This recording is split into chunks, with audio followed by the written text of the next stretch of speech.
আসসালামু আলাইকুম দর্শক, এটা হচ্ছে পটল। আজকে মজা করে পটল ভাজা করব ডিম দিয়ে। দেখতে থাকুন ইনশাল্লাহ।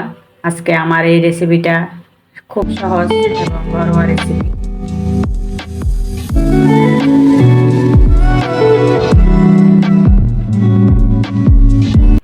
ঘরোয়া রেসিপিতে সহজ উপায়ে কিভাবে তাড়াতাড়ি রান্না করবেন, শর্টকাট ঘরে যাই আছে তাই দিয়ে, সেটাই দেখাচ্ছি। দেখতে থাকুন ইনশাল্লাহ। ভালো লাগলে লাইক শেয়ার করবেন, সাবস্ক্রাইব করবেন নতুন ভিডিওগুলো পাওয়ার জন্য। প্রতিদিন একটা করে ভিডিও, দুটা করে ভিডিও ছাড়া হয়, দেখবেন ইনশাল্লাহ। দেখতে থাকুন আমি কিভাবে পটলটা ভাজা করতেছি। এই পটল ভাজিটা দিয়ে আপনি ভাতের সাথেও খেতে পারেন, রুটি পরোটা এসবও খেতে পারেন, যে কোনো নাস্তার সাথে এটা খেতে পারেন। এটা অনেক মজা হয়। অনেকে ডায়াবেটিসের জন্য আলু খায় না, অনেক রোগের জন্য আলু খেতে চায় না, অনেকেই আলুটা পছন্দ কম করে, সবজিটা বেশি খায়, তাদের জন্য এই সবজিটাও অনেক উপকারী। আলুর চাইতে সবজিটা ভালো। এটা একটা ডিম দিয়ে এটা অনেক মজা করে করা যায়। প্রথমে চুলায় তেল দিয়ে, কড়াই দিয়ে এর মধ্যে তেল দেবেন।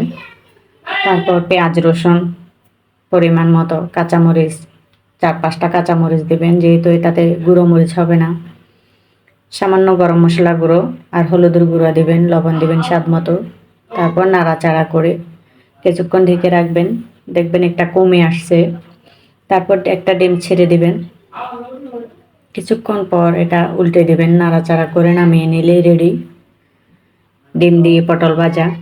গরম গরম এটা গরম গরম ভাতের সাথে পরিবেশন করলেও মজা হয়, রুটি পরোটা পুরি, আপনি যে কোনো নাস্তার সাথে এটা খেতে পারেন অনায়াসে, খুব মজা হয়।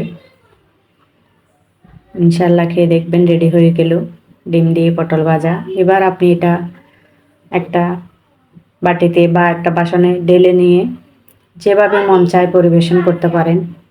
যেহেতু আমি ডিম দিয়ে করেছি তাই আমি ডিম দিয়ে পরিবেশন করব। এটা যে কোনোভাবে পরিবেশন করা যায়, যে কোনো কিছুর সাথে খাওয়া যায়, সেজন্য অনেক মজা হয়।